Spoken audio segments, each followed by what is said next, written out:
Wherever you may be, welcome to the wonderful world of Think Northwest. Yes, that's a little homage to the late, great Bill Schonely. I'm Doug Zanger, Executive Director of Think Northwest.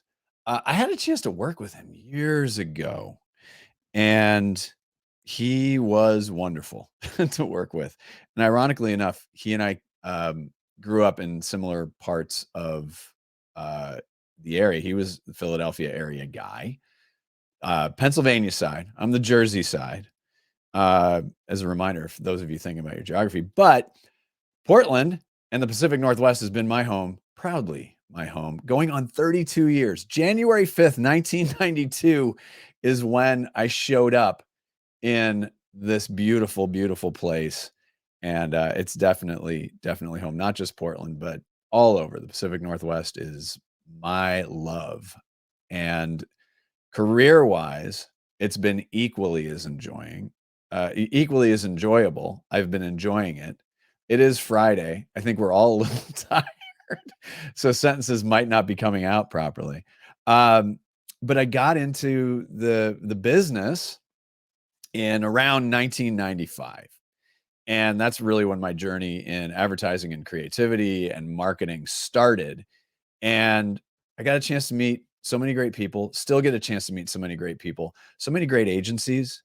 And having been on the media side of it, I just got to meet everybody. And in fact, last night, Broadhead, one of our great Think Northwest members, had an open house, and they brought in the mothership from Minneapolis, which was great. They have an office in Charlotte, and they are proud Think Northwest members, and really embody the spirit of what Think Northwest is, what it will become, and that's up to you. That's up to the members. So if you are a member, I can't thank you enough for your support. If you are not yet a member, get at us, zanger@thinknw.org.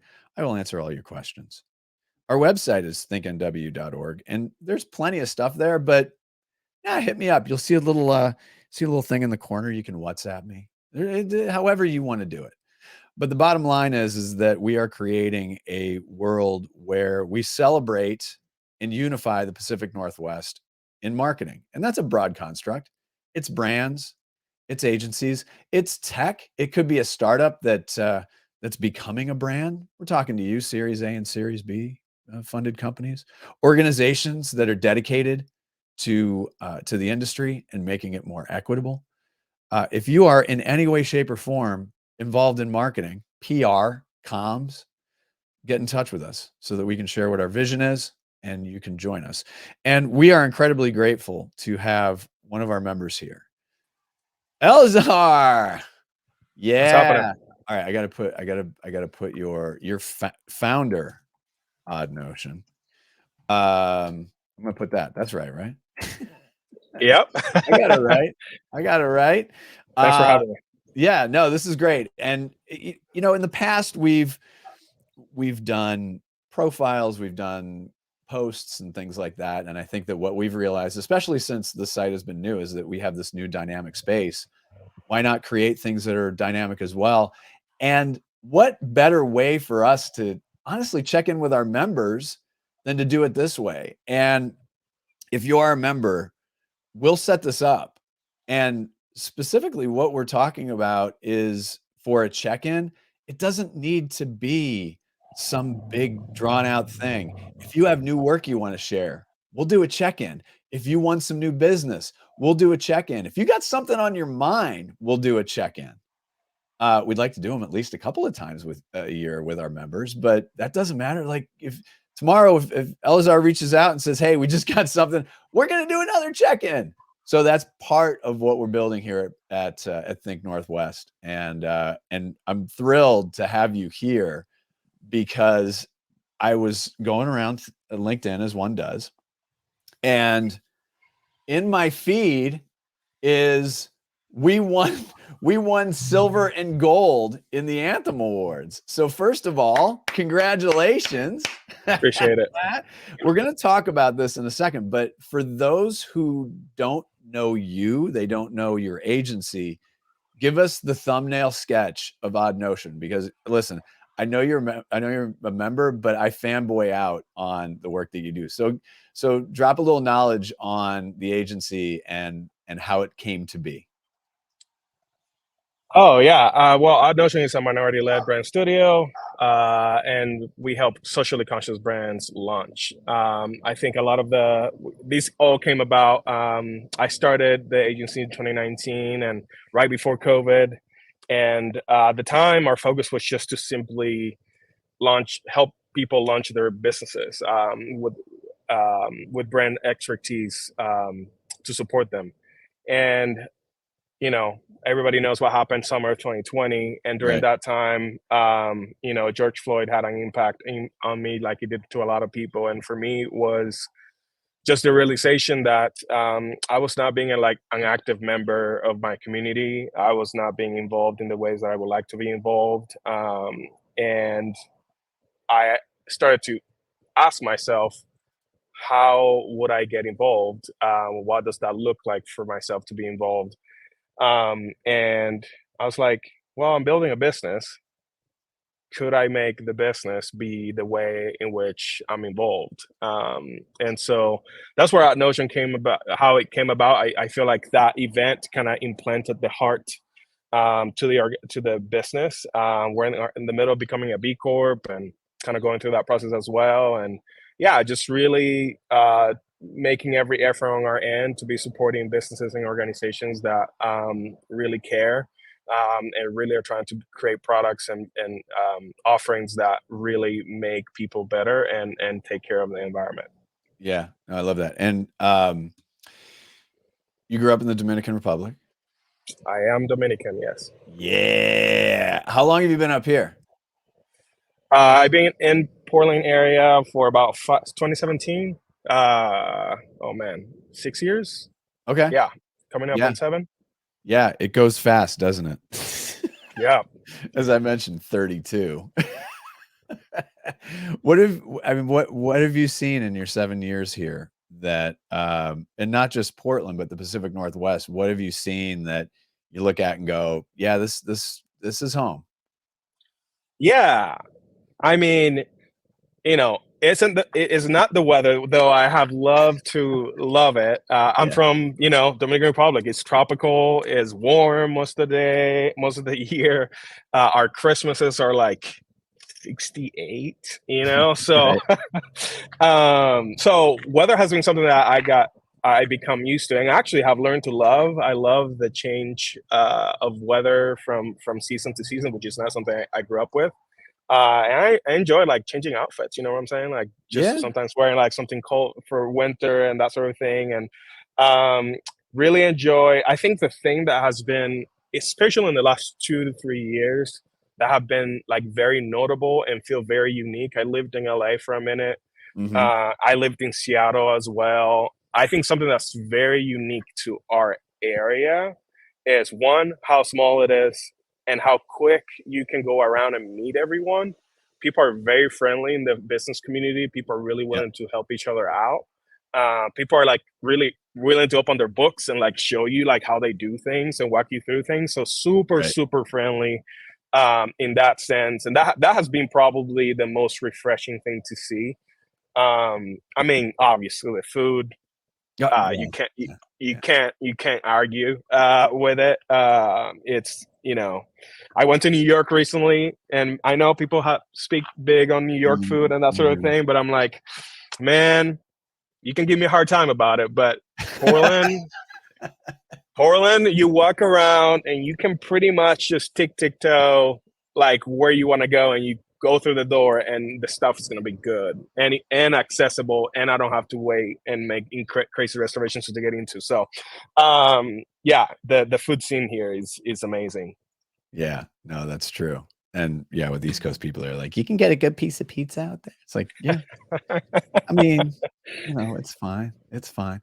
I want to start with this because last year we had an end of the year party at Fresh Consulting, and beautiful space, amazing space. And you went over some of the work that you did last year. And I want to share this.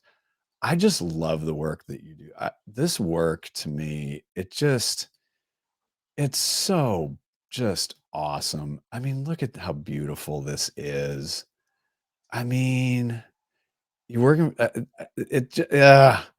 I I just seriously go to this case study. Take a look at what Odd Notion did. I mean, this is the stuff that, again, as somebody who like trades more in words, and I just have such deep respect for designers. I have such deep respect for artists because I just don't. I like I just appreciate it. I'm just, like I said, I'm a fan. I mean, this is just it's beautiful. It is just such a beautiful thing. Talk about this project a little bit because I mean, I still get blown away and I get chills looking at it because it's such a sea change. For sure. Yeah. So the wonderful people at the Oregonian, we're still work with them to this day. Every week we work with their team, and yeah, we were brought in. This is probably one of the first projects that we worked on. And yeah, it was very timely. This was during 2020. Right. And we all were feeling just the heaviness of the year with COVID and everything that was going on in Portland and around the world, the country, really the world. And yeah, there was like their leadership decided to create a place where there was, where we could be speaking about what's equally true about our area, just kind of like a place where we can talk about the good people and the good communities that make this place amazing, which is equally true to the other things that are a Right. downside to kind of also the area and kind of some of the things that some of the challenges that we'd be facing.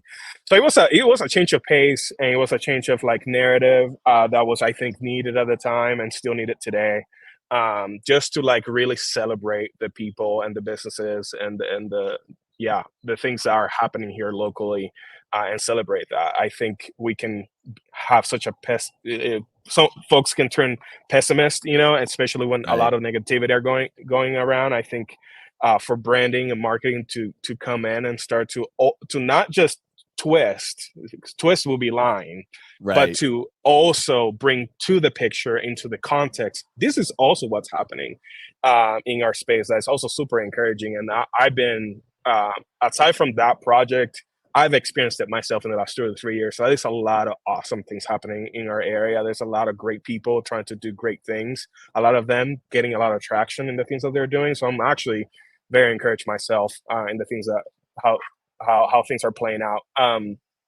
But yeah, that's not without challenges. And we loved working on that project because it gave us an opportunity to kind of bring our own kind of perspective into it and help them create a brand that it's all about like celebrating the people and communities and businesses that are around this area. Yep. And I'm bringing the newest member of Think Northwest. I gotta edit this. Hello, So, hello. yeah. There you go. All right. Nice to meet So you. Likewise. Nicole, hold on. I gotta edit it. So Nicole joined us what, a month ago? Yeah, Executive around a manager. month.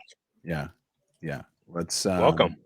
Thank executive you. manager, I think Northwest. Portland State graduate.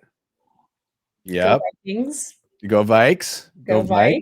Vikes. But no, we're thrilled to have her here. And I know that you have a question for Eleazar, yeah?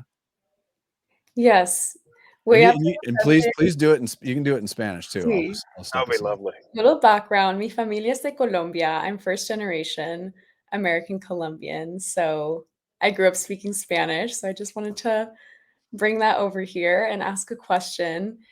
Esa pregunta es de cómo empezaste tu carrera. Si cuando entraste en esta industria, si sabías la dirección. Me vas a poner aquí tengo que comenzar el español aquí, ok. Sí, en español o en inglés, ¿cómo lo quieren? Spanglish, un poco de Spanglish, dos. okay. All right. Well, when I got started, the question was, how did I know my path before I got started on it? I grew up I have an older brother who's 8 years older than me, and he was a graphic designer when I started to make a decision whether I wanted to be a graphic designer or not. Um, yeah, at that point, growing up, yo quería ser un arquitecto o quería ser un veterinario, pero no sabía cómo. Nunca me fue a hacer eso.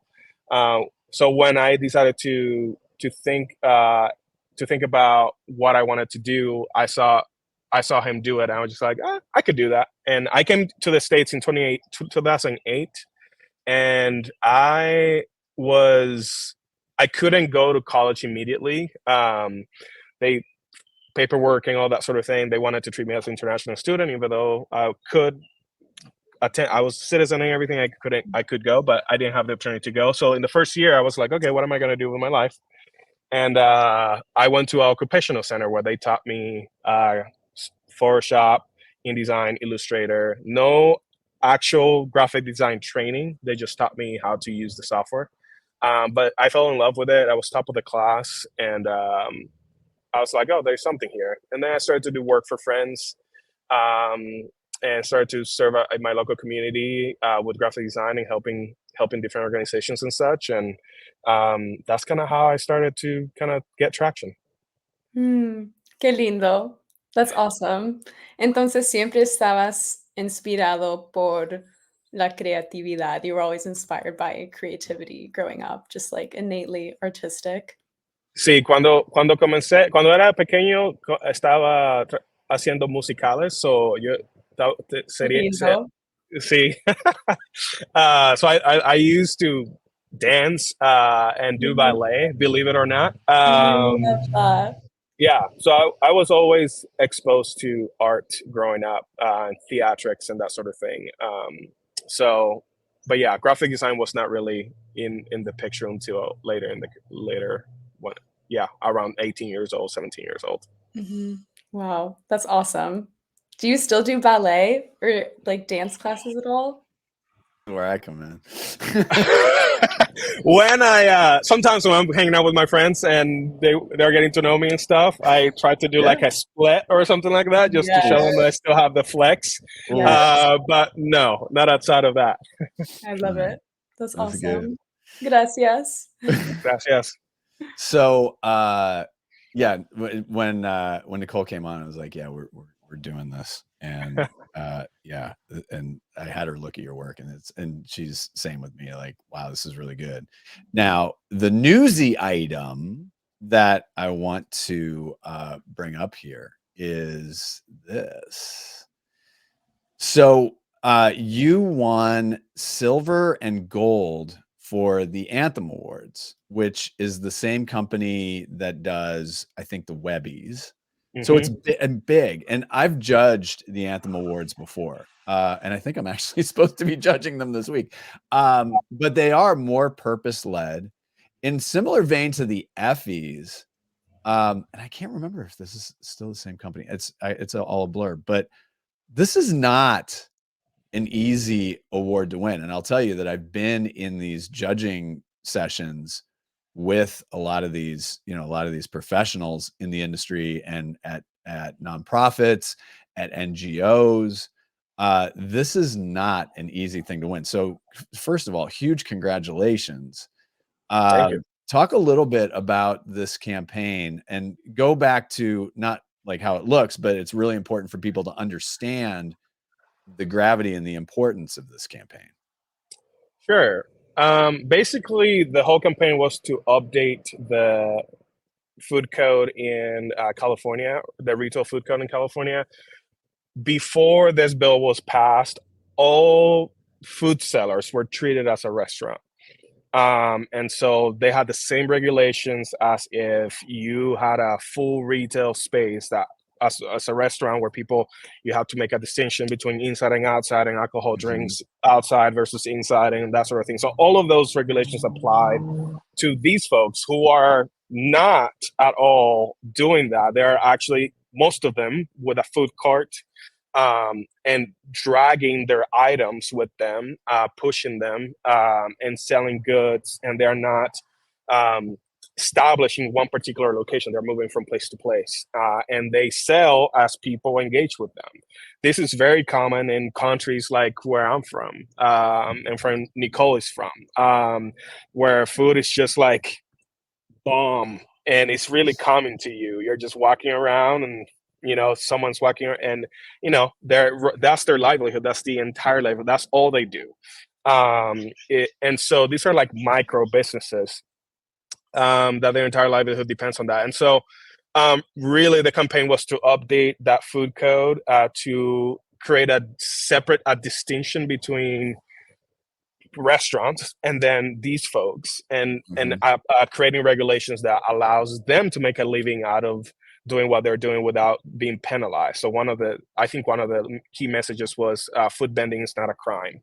It was the main tagline for the campaign. And so really pushing for helping the state understand that there needs to be a different law for folks like this, especially because that California is has lots of Latinos in the space who are making a livelihood out of this, as well. So yeah, I'm just looking at this. I mean, scrolling a little slowly, but looking at these vendors, I mean, simplifying it, just there's just things in the world that just make no sense, right?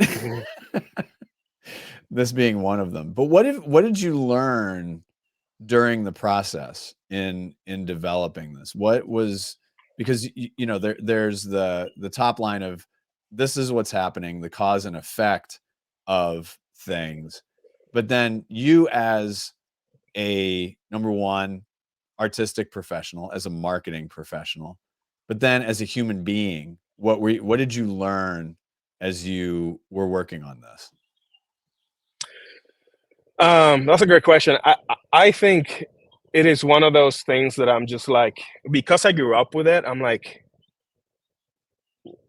it was a bit of a like, wait, what? Like, it's illegal to do it the way that they're doing it, and to really think of the amount of people that are doing that in California, and to see that it has taken this long for them to be seen at a legal and like political level.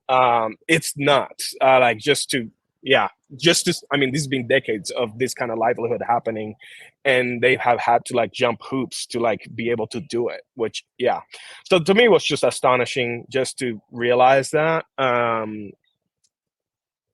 I think the effects that it has, it's just making, I mean, a lot of these folks the fact that they're doing that job in particular is already showing that they're like, the opportunities are limited for them. Language is limited for them. And so to think that that's even being made difficult for them to do, it's just an incredible barrier. So I'm really, really proud of the work here. I'm really, really proud that it got passed. It was acknowledged. And now they have a different code that does help them like succeed and move forward in this country.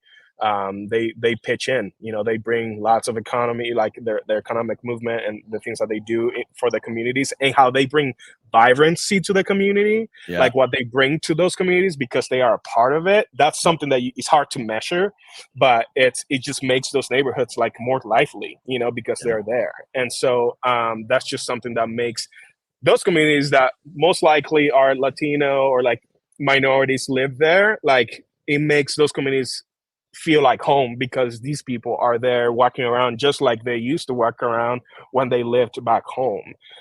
So there's like there's a lot of different benefits to allowing these things to happen, and for people to make a livelihood out of it, and feel like home when they do it. Oh, that's great. That is amazing. Nicole, any questions before I keep going? I just wanted to add, it's such a beautiful subculture if you're able to experience it. Like, you and I understand coming from Hispanic countries, but I totally understand the culture shock of learning that it's illegal. So yeah, I just really admire the project, being able to bring that subculture and celebrate it. That's awesome. Well, I'm going to ask this. So I do this on another show for another network. It's another thing I do. It's Nicole's helping me with this too. But there's one question that I ask agencies that that I think is important for people to understand. Why should a brand work with your agency? Why should and I'm not just saying, please, Pacific Northwest companies and brands get at Odd Notion. But my point is that if, I don't know, Mark Pritchard from P&G is listening to this, or Marcel Marcondes at AB InBev is listening to this, or somebody from, a nonprofit or an NGO that needs some help is listening to this, why should they be working with Odd Notion? It's a great question. One that we constantly ask ourselves. I think when it comes down to it, it comes down to perspective. It comes down to like a cultural sensitivity to the work that we're doing.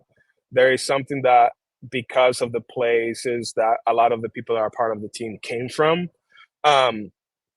we experience life differently. And because of that, that gives us a different perspective on certain issues or certain things, such in businesses, how it may be done, how innovation can be found by just having a different experience. I think it's similar as if you travel a lot and you just were very cultured. I think that there's a similar benefit to that. But I think growing up in a completely different culture where people think differently and behave differently and run businesses very differently, and hustle looks different, innovation looks different. I think that's one of the perspectives that's the angle that we bring into the work that we do, our sensitivity to people and making sure that the practices are equitable, and looking at equitable marketing, making sure that the way marketing is done is actually honest and it's not exploitative. And we're applying all those principles into the work that we do and how we do it. Some of it comes very natural to us, so it's hard sometimes to explain that. That's one of the things that we're trying to document, like how is the work that we're doing conscious in any way, and because it's like second nature to us sometimes, because it's ingrained in the way that we do things. It's hard to explain, but a lot of it is just perspective. I've been doing this for 15-16 years. A long time. And so I have a lot of experience in working with small brands, small brands and nonprofits.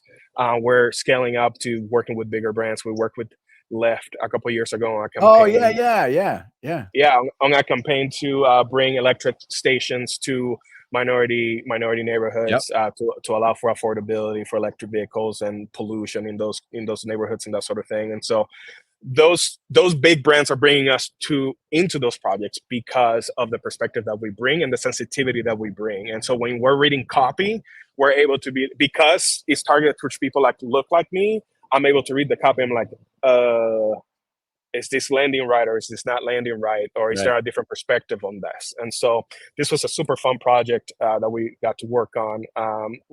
Where's two campaigns. One was about safety, and then the other one was about bringing charging stations to neighborhoods that typically don't have access to those charging stations, which prohibits them from being able to why would they buy an electric car if you're making it hard for them to charge? And so Lyft wanted to position themselves as a partner in the space, as someone who can help in legislation to be a partner in that space for that. And so this was also super fun. And again, it's one of those things that we're able to look at and be like, okay, does this resonate with the kind of audience that you're trying to reach? And we have the sensitivity to do that. And we have like a lot of shops, and that's where we're like wanting $1 million. The quality, I'm very proud of the quality of the work that we do, but a lot of people can also say that. But I think when we bring when we bring the perspective mix, the cultural perspective mix with the quality, I think that's a great combo to have. And we're small and nimble. We're flexible, and we're able to move in ways that maybe bigger agencies have a harder time navigating. And so we're a little bit more flexible than maybe a bigger agency. Well, and I will say too, that, you know, all of you brands out there, you know, you get to come to Portland. Yeah. You get to come to the Pacific Northwest. And trust me, you know, brands, you know, hire Odd Notion, hire our other member agencies and other members, you know, other agencies in the region. Mm-hmm. Come on out, Think North. We'll take care of you. Well, if you want to do wine tasting, we'll do that. We'll definitely take you to some good restaurants. You want to go hiking in the gorge, we can do that. We can go up to Seattle. We can even go up to Vancouver, BC if you want. So, but we'll take care of you. We'll take care of you, right? And I think any brand or any professional or like anybody in this business, go to oddnotion.com, and it's right there. It's beautiful, it's big, it's bold, it's work that works. And you got a chance to meet Eleazar today. I'm going to have both of you hold on while I say goodbye. But Eleazar, thank you so much for joining us. And remember, check-ins are not just a one-time deal. When you got new stuff, we're going to keep checking in. Thanks for having me. Appreciate it. Got it. And I'll be right back with both of you. Stay tuned. Thank you to everybody who was watching live, and thank you to everybody who is watching this not live. A reminder, if you are a member of Think Northwest, thank you so much for your support. We are building and unifying the marketing community in the Pacific Northwest. Get at me, zanger@thinknw.org. You can go to thinknw.org to learn more about what your membership gets, including stuff like this, where we love raising your visibility as a member, and we will do everything in our power to do so. On behalf of my amazing board, our amazing board at Think Northwest and everybody involved with our organization, thanks so much. And we will see you next time.